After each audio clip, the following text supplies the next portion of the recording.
All right, guys, welcome back to the Stride Report interview series. I'm your interviewer, Isaac Basten, and I'm here with Adam Spencer today, who is a two-time first-team All-American, one-time second-team All-American, and boasts an incredible PB of 331 in the 1500, and just recently qualified for the World Championships. Adam, thank you so much for coming on. Thanks for having me. Yeah, well, let's just get into it, right? You came to the U.S. in 2021, having run 339 in the 1500 and 818 in the 3K, and you were only 19 years old when you ran both of these PBs. So, you came in as a pretty elite level recruit, and so a lot of people answer this question differently, because everyone has a different story. And you came into Wisconsin with such elite teammates and such great competition in the races that you ran at the beginning of your career. But if you had to provide one moment, what would you say was your welcome to the NCAA moment? Oh, there was quite a few actually. One that comes to mind is when I was my first race in a Wisconsin singlet was a 3K Grant Valley. It was in December, like it wasn't a big deal or anything, and I was trying to run about 8 minutes. I'd run 8:16 before, and Mick was like, "All right, let's go out in 4 minutes and then try to close home and run sub 8." And I went out in 4 minutes and I was feeling pretty good. And then I came home in like a 70-second last 400 and I ran 8:20, and it was just like, okay, like this is pretty tough. And then from there on, you just get absolutely rinsed against running all these guys who are just so quick. And that was kind of the first moment. But I mean, yeah. It seems like as a freshman, you always find a way to be humbled once or twice. For most of us, a lot of times. But Yeah, that was anyway, the only humbling moment, that's for sure. I mean, there's heaps of other races I can think of, but that was the first shock to the system, definitely. that's good. Well, your first year, you were elite in your own right. You broke four as a freshman in college, which 99% of the population never breaks four. So doing it as a freshman is very impressive. You ran a 357 at the Badger City Invite, but you trained with, you could argue, even more elite teammates at the time when Olin Hacker was on the team. Jackson Sharp was great at the time, still great. Abdullah Hassan and others. What was it like navigating high expectations of being this like freshman star in a Wisconsin singlet while realizing like, hey, I'm the up and coming star here. It might not necessarily be my time yet. Yeah, it's interesting you say, mention guys like Olin and Jackson, and that's kind of one of the reasons why I joined Wisconsin was to really get some good training partners. But Olin, the way Olin trains is actually really interesting. He like for me before I came to the NCAA, training was like, all right, you got to get through this workout, you got to hit these splits, you got to get it done no matter what. Like if you're slowing down, like just get through it, grind it out, and just get whatever's done. But Olin is just the complete opposite. He will pull out of workouts like pretty early on, and then half of the boys are still in it when thinking, well, this guy's a lot faster than us, but he's pulling out of workouts early. Like, is this guy in bad shape, or is he just not a good runner? And then he comes out and races and he end up winning a national title. So that was something I learned a lot with Olin was, you don't have to always finish a session. You want to hold yourself back a bit, and you want to feel like you can do one or two more reps at that pace or even quicker. So yeah, it's great to train with those guys, and they push you really hard. But yeah, that's kind of one of the reasons why I wanted to come over and get a really good training group in. So yeah. Well, it worked for you, that's for sure, because it only took you one season with training with these elite guys until you got your first opportunity to run a nationals. Obviously, that 357 ended up being 1 second short of qualifying individually in the mile that year, because it's the NCAA indoor qualifiers are just always absolutely ridiculous. But you did qualify with your teammates in the DMR. And the reason I want to talk about this DMR is because this was the first time that I learned who you were. I was sitting in the stands and I watched this random freshman from Wisconsin hand it off with a full second lead in your opening leg in the DMR. You split 253 that day, and you dusted a lot of runners that have NCAA titles, have made world championship teams. Like, Joe Wascom, Fouad Masalvi, Elliot Kipsang, and more. That DMR ended up placing you guys in a podium third place finish. What did this race do for your career? Was this like your breakout moment in the NCAA? And like, how did the mindset change after this race? Yeah, that race gave me a lot of confidence. I wish the 1200 was an individual event because I think I do pretty well. It's great for guys like me who can run a solid 800 and a good 1500. It's really the sweet spot. But yeah, that race gave me a lot of confidence, and I didn't qualify in the mile, which I wasn't really too disappointed with, to be honest, because just you had to run 355 or 356 to get into that meet. So that wasn't something I was too annoyed about. But running that DMR was a really good opportunity to be at nationals and get into a meet like that. And yeah, that was a great confidence booster. It was, I think I ran that race pretty well. I sat in and I really just ripped the last 200, and yeah, that set me up well for outdoors, I think, because I think my outdoor season was quite a lot better than my indoor season. Just sort of progressed a bit nicer, and yeah, that was a huge step forward. And yeah, we did really well as a team, so that was good fun. Like I love doing relays. I think relays are the best part of track. So yeah, no, it was good. Do you think the DMR as well was like a good nationals building block for you because you were just a freshman again and you had never been to NCAA before? And so like being able to have your first trip at nationals be as a team and not individual, that kind of like help you mentally like deal with the pressure of racing at NCAA for the first time? Yeah, that's the thing with relays. It sort of does take the pressure off a little bit, just because if you get the Batten in fifth or something, it's like, all right, if you catch five people, then you're doing really well, rather than doing the individual event. And sort of, I think at the back of your mind as well with the DMR or just any relay, it's like you're really doing this for your teammates. Like especially if you're the last leg and you see how, oh, sorry, you really see like how hard your teammates work to get you in that position, and you think, all right, well, if they've worked this hard, like I really need to work hard, and then you get to celebrate it with them as well. If you cross the finish line first in a relay, it's you're happy, they're happy, like it's just even better, I think. But yeah, that year sort of just took the pressure off a bit. It was indoor nationals wasn't necessarily a meet I was targeting, but it was also a really good opportunity to run fast. But yeah, it definitely takes the pressure off a bit compared to running individual events, I think. For sure. As you enjoy the DMR so much, is this something we're going to see in a week and 2 days from now? Are you going to be doing the 1200 again for the DMR?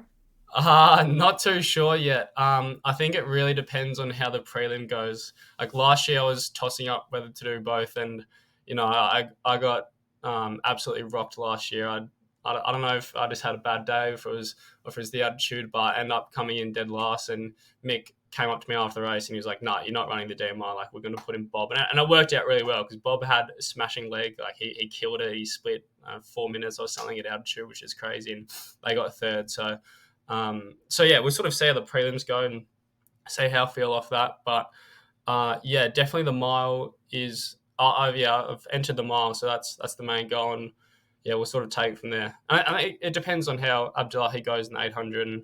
But yeah, we'll see. Cool. Sounds good. Anyway, let's get into that outdoor season after that because you did say you were better during outdoor, which you obviously were. This outdoor season would be your first All-American season. But you would run your NCAA prelim qualifier on April 22nd, running a 3:37, PRing by 2 seconds in the process and losing to NCAA champion Christian Noble, who is now pro for New Balance, and All-American Reed Brown, who was third in the indoor championships that season. This kind of seemed like when I was looking at your TFers, this kind of seemed like it was the last step between you being like a true standalone All-American athlete and just like this young, talented freshman. Because this was also the season where you lost at Big Tens during that indoor season to guys like Beetlescombe, Jonathan Davis, and Nick Foster and stuff. You got your revenge on them, beating them at the conference 1500 in a tactical 352.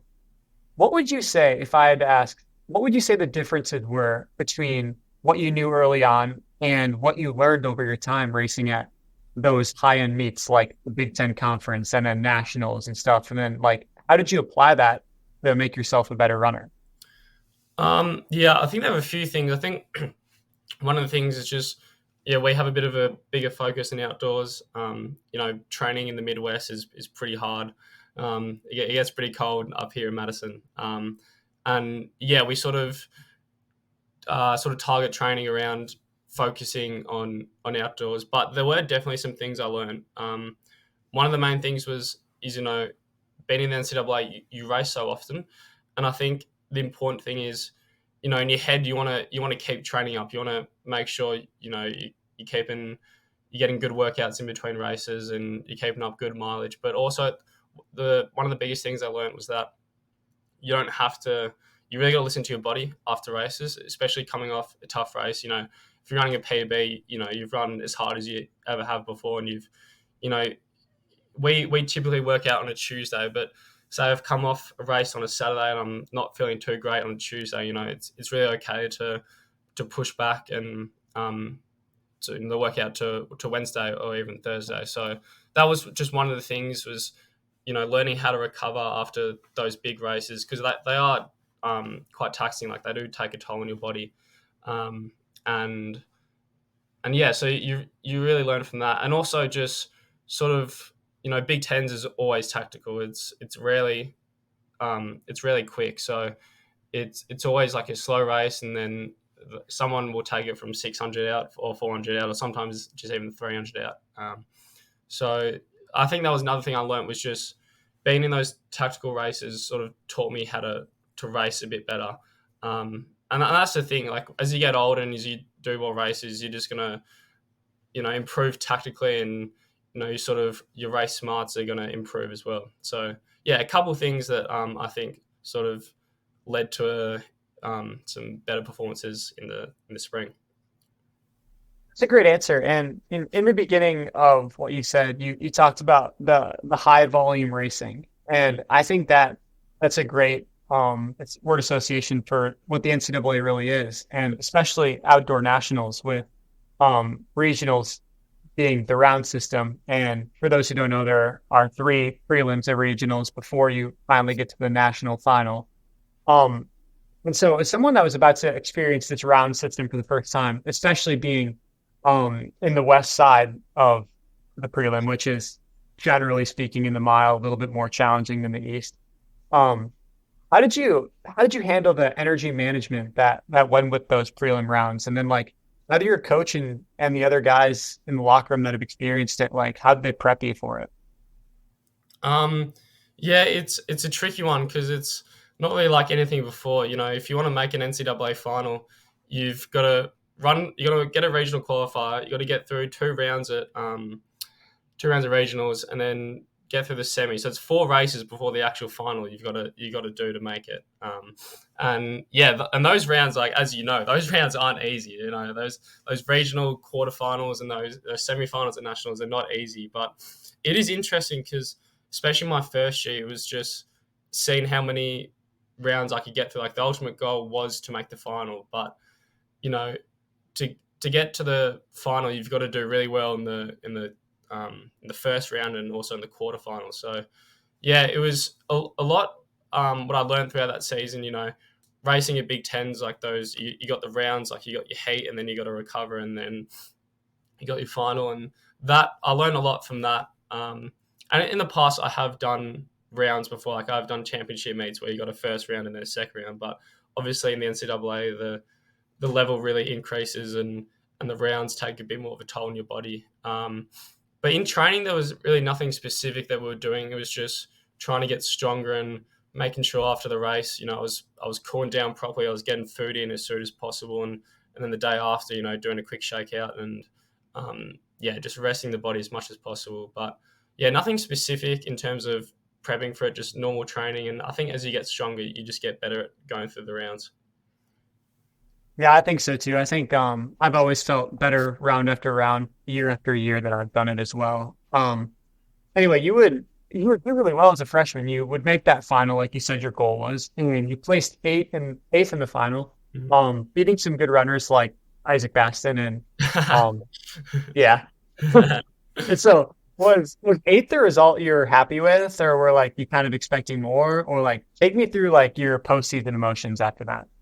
Yeah, I was really happy to make that final, but I was hoping for a bit more. I didn't think, like, looking back on it, I didn't think I was going to win it or anything, but there were definitely some errors I made in that race, and I probably could have placed a little bit higher. But, it was a great learning experience. Like, racing those guys is just such good preparation for future races. Like, there's a photo of us coming down the home straight, and I think, I think I was in lane 4 or lane 3 or something. Like, it's crazy how close it is, and it comes down to the smallest things, positioning and sort of how you use your energy. And yeah, I mean, I wasn't too disappointed, but good thing in the NCAA, you got podiums that go up to eighth place. So I managed to walk away with the trophy, which was nice. But I was hoping for a little bit more. But at the end of the day, it was my first year in the States, and I knew I had quite a lot of time ahead as well. So yeah, overall, I was somewhat happy, but definitely not disappointed.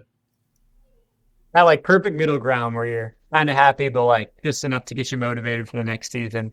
Yeah, that's Um, the thing. I feel like if you finish your season, you're not overly happy, but you've done all right, then that's kind of good because you get really motivated for the fall training or whatever it is. So yeah, so no, it was all right.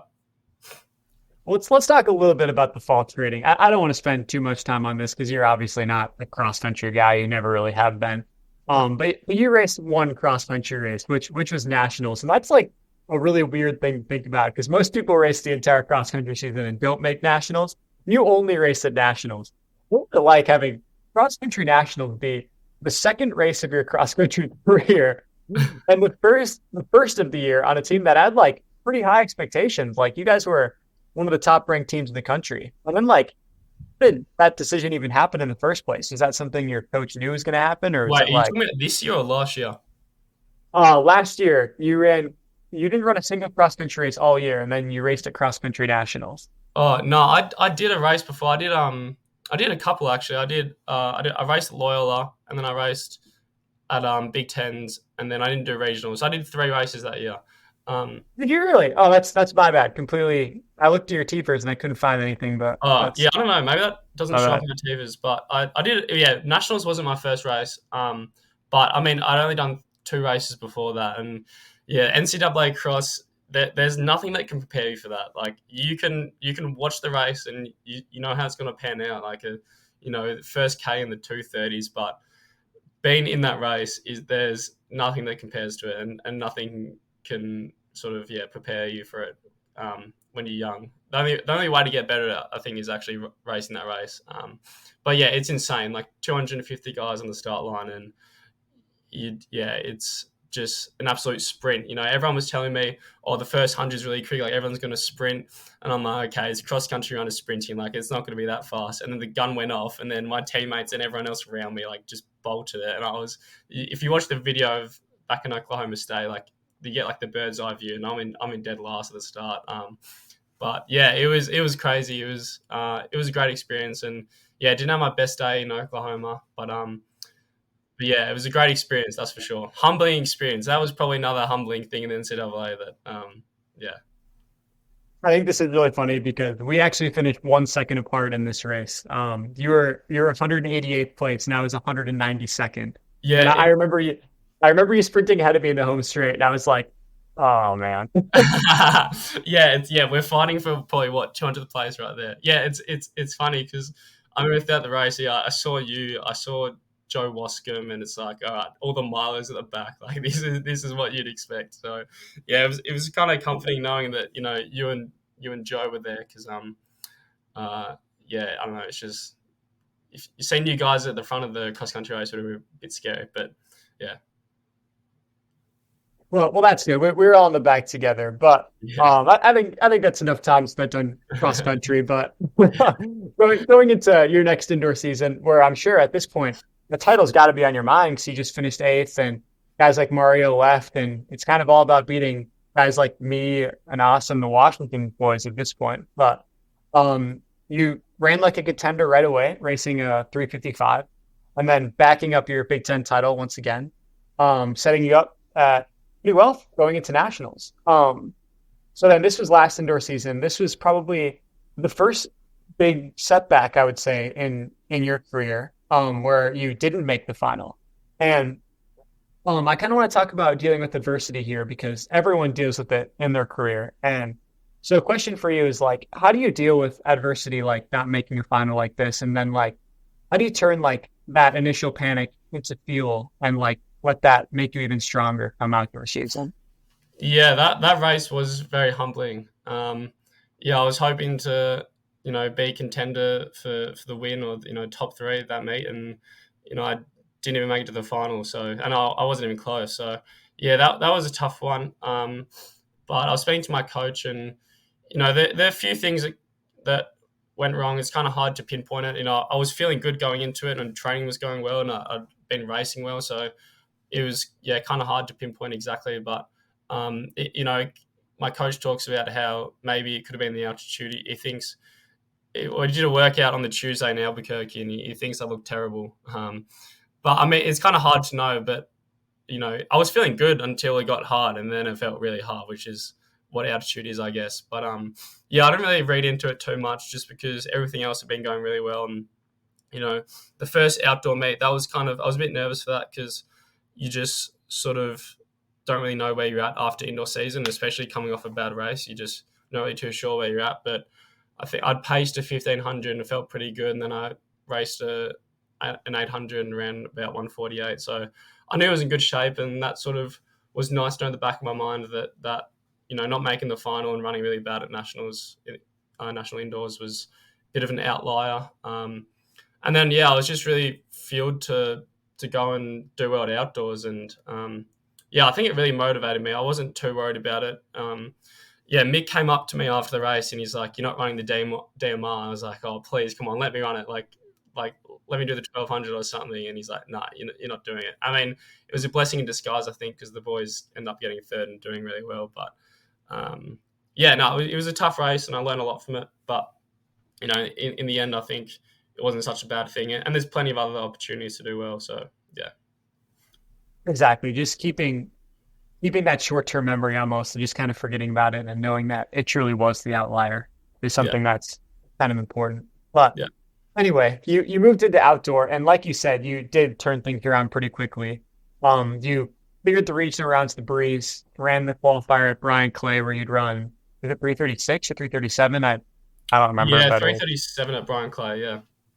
yeah, but you looked great in that race. We actually finished like less than a quarter of a second apart. Seems to be Yeah. kind of the theme for me and Yeah. you when we race head to head. Yeah. But I know. Yeah. Yeah. All pretty close. Yeah.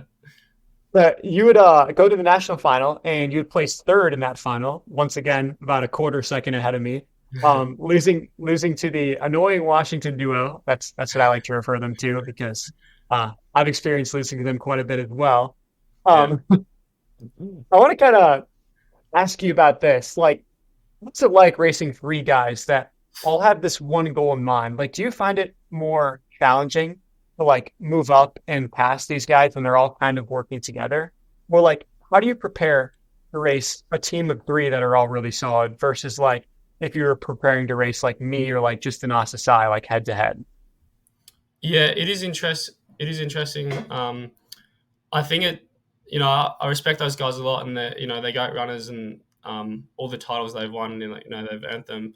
Um, but I think it does play to an advantage, having those guys around you. I think, especially in that indoor race, in that indoor mile, you see they work together, and Brian Fay sort of steps to the side, and Hauser goes on the inside, and so it does work to their advantage. I think having together going through the rounds and the motions together, just having your teammates around you is always good good for you. So it's great that they have all those guys, but it doesn't really change the way I race, to be honest. I mean, you always expect those Washington guys to be really good, and they're going to be firing all cylinders come the national final. But you can't underestimate anyone else. Yourself or a Nassasai or anyone in that the outdoor final, all 12 guys. Like, I think any of them, you could make a case for any of them to win it. Like, you never know who's going to win. Someone might have a breakthrough race. I think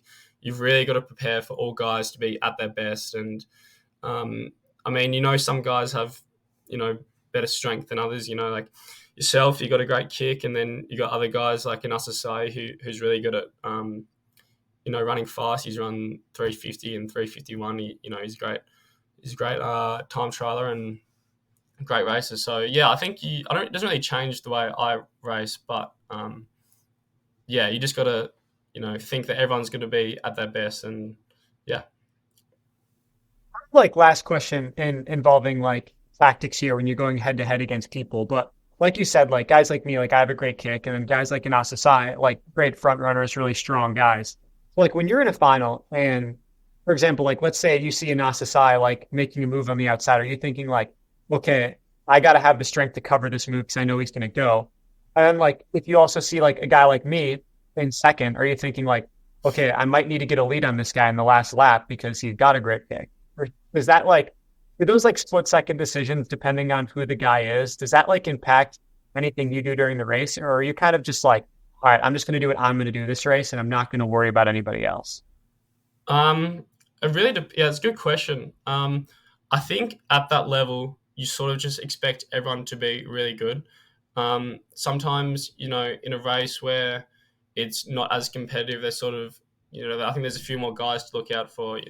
Say like I know Brian Clay is pretty competitive, but say you got to meet throughout the season, and you got a couple of good guys who've made the national finals. It's like, all right, I've got to keep an eye on them, but by the time you get to NCAA finals, like it's all going to be really close, and everyone's just as good as each other. But I mean, yeah, sometimes it depends who hits the front. Like if someone's going to make it really hard from 800, it might change the way you think about it. But yeah, I think just at that level, you expect everyone to have a great kick and everyone to be really strong. So yeah, it doesn't really change anything for me. Well, cool. Well, I want to make sure we get to Europe here because you would go to Europe after this outdoor season and you'd run an absolutely incredible 331, qualifying you for the World Championships, which were in Budapest, correct? Yeah. Okay. But I gotta ask, like, what's it like to rep the Australia singlet for the first time? And then not only that, but you go to Budapest and you'd advance further than any other NCAA athlete. Like you beat Joe Osterman and Asasai as far as like the round systems go at that meet. So like, what was it like for you? Yeah, wearing the Australian singlet was a dream come true.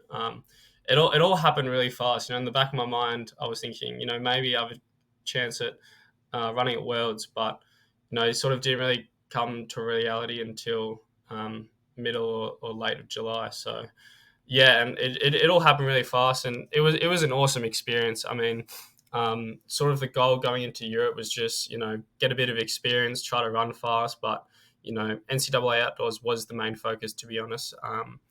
But yeah, I had a great time over there, and yeah, I couldn't really believe that I made to the semis. I mean, yeah, I had a pretty tough one. I found it pretty tough to double up and come back the next day, but no, making it to the semifinals was just really surreal, and yeah, wearing the Australian singlet is awesome, and hopefully I get to do it again some point in the future. Yeah, for sure. That would be awesome. And I think it's worth mentioning too that like you said, you did peak yourself for NCAA. So then you'd go to Europe, you'd run your 331, which you're already like a week past your peak at this point. And then Worlds is like 3 weeks later. So you're like a full month past your peak at this point. And so for you to still be able to make that semifinal in itself is very impressive when you're racing against these pros that are peaking for the World Budapest Championship. So I think for NCAA athletes, it's like a completely different scenario, right? Because you're peaking at different times. Um, but anyway, let's talk about Milrose as well because this was an insane race. You ran your 352 qualifier there, and I don't think I've ever seen anyone run a 352 and get demolished. It's all Milrose. Like Yeah. you were destroyed by Yard Nagus in this race, and you ran great. You ran 352, but Yard ran a 347. Like, what was it like to be a 3 second PB at this event, but still get killed like that? But it's also like be a part of such a fantastic event. Yeah, it was awesome. When I found out I was going to be in Miros, that was just such great news. Yeah, I've always wanted to do that race, but yeah, so leading into that, I was I knew it was going to be fast. There was talks about Yara trying to run the world record, and that was that's 3:47. So I was thinking, yeah, they must go out pretty quick. And yeah, the day before, I was told that they were going out in 1:52, and I was like, oh, that's 1:52 is pretty hot. And I mean, especially I think in January of February, whenever it was, you've I hadn't done too many races. I did an 800 in Michigan 2 weeks before and a bit of pacing. Um, so yeah, 152 was pretty quick, and I ended up going out in 155, which was probably a bit too slow. Maybe I should have gone out a bit harder. But early in the season, it's hard to really get ripping in the first 800. But yeah, it was good. I mean, I crossed the line and I saw 3:52 on the board, and I was like, yeah, that's all right. But these guys, Hobbs and and the Fog Dog and and Yared and George Mills are way ahead. So yeah, it's like we're talking before about getting humbled. Like that was something. It's like, okay, if I really want to be competitive with these top guys, I've still got to crack down about 5 or so seconds. But no, it was a great experience. I love racing against the pros and, seeing them at the meet hotel and, seeing them at the warm up and chatting with some of them, the cool down. And yeah, I like the more races I get into like that, I think the better. And yeah, I'm just hungry to get into more races like that. So yeah. Well, you might be able to this year because it is 2024 and it is an Olympic year. So, um, at this point, I'd like to ask, like, what are the goals for the rest of 2024? And then, like, is the Olympics something that's on your mind and like something that, hey, maybe instead of like peaking for the outdoor NCAA championships, like I'm going to focus on trying to make this Olympics team instead? Or like, is it still kind of like NCAA's number one priority and then worry about qualifying for the Olympics, like when it goes over there? Yeah, it is interesting because, the Olympics is probably one of the biggest goals I have is to make that team. But it's not easy at the moment in Australia. A few years ago there was a couple of guys who run the standard, but now it's you've got Stewie running the standard, you've got Cam Myers running the standard. Ollie hasn't actually run it yet, but he will. And Jesse Hunt was point 0.1 off it the other night, and there's lots of other guys who are capable of running it. So yeah, it's definitely at the front of my mind, but at the same time, I don't want to sacrifice my NCAA season for that. I think that's almost what worked well last year was, running indoors and running outdoors, and just going through the motions. But at the same time, I think so. We have our trials in April, April 11th, I think it is. So about the second week of April, and that's something I have to do really well at. I'm going to have to prove that when we're all lined up together that I can beat all these guys hopefully. So that's going to at the moment that's sort of the focus is try to run well in April. And you can never predict how a race is going to go, but when you got someone like Stewie in the race, you think it's going to be pretty quick. So I sort of have an idea of how the race is going to pan out. And if it doesn't, if it's not quick, then what better preparation than to run NCAA indoors. So so that is the big focus, is running well at trials in April and sort of just go from there. If I have a good one there, it might help me in my with my selection. And I won't, like last year I was just chasing times in Europe. It was just about running fast. But if I sort of have an idea of where I'm at compared to everyone else, you might be able to relax in the racing a bit and just get ready for the Olympics. But yeah, I definitely don't want to sacrifice my NCAA season because I think that's something that's also really important to me. And I think it does help me actually. I think I'm a guy who, when I race more, I think I improve with each race. So yeah. Yeah, I think you do. And it's been clear looking at your results, like you have been more successful further into the season you've been. Like for example, your first race of indoor last year, you ran 3:55, but then by the end of the season you're running 3:31 in the 1500, which is absolutely incomparable to 3:55. But anyway, I have only one more question planned for you, and then a little fun thing that I planned on the side. So I don't want to take too much of your time, but the last question is, tell me, what is your secret? And what I mean by that is like, if it's something that you do that makes you different and better than, quite frankly, most other people. An example I like to give is something I do is I quickly jump rope twice a week, like when I lift. And I think that the jump rope like simulates fast turnover and it like helps me gain foot speed. Is there anything that you do that like people would look at you weird about or like any dieting stuff? But yeah, take it away. This actually comes with an interesting story. So I like to have an ice bath the night before a race. I don't know how common that is. I was going to say I'd do a tempo before a race, like a 1 or 2 minute pickup to get the body going. But I like to do an ice bath.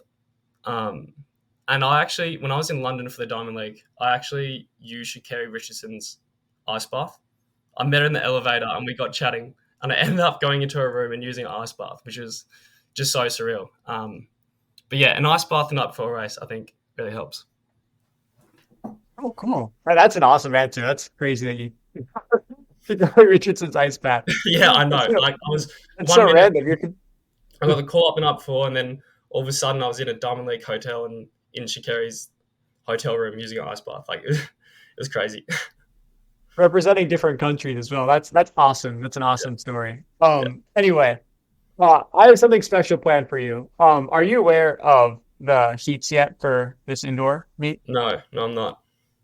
Okay, so I'm not 100% positive that these are it, but assuming they serpentine them the same way they have the past 3 years, so we have a 3-year sample size, it will be the heats. And so you would hypothetically be in heat 2, racing against Anas Asai, Bill Wascom, Nick Foster, Abel Tefra, Gary Martin, Steven Jackson, and Parvez Khan. Tell me, what do you think of that heat? Yeah, that's a pretty good heat. I think I've had some luck in the past with getting good heats, like as in a bit easier, but that's probably going to be one that's a bit tough. And that's the thing, when they rank them, it's all based on times, but I don't think that's necessarily the best indicator of who's going to do the best. I mean, it's probably it's the best way to go, but like the guy from Florida, he's got a great kick and he just won SECs, but he's run 3:55. So, he's at the bottom of the list. I think he'll be really good. Joe Wassom's good. There'll be some good names who won't make the final, which is crazy. But yeah, that'll be a tough heat for sure. Awesome. Well, I'm glad I got to tell it to you live. Adam, that's all I got for you today. Thank you so much for coming on, and I'll probably see you next week. So yeah, see you in a few days. Thanks for having me. Appreciate it.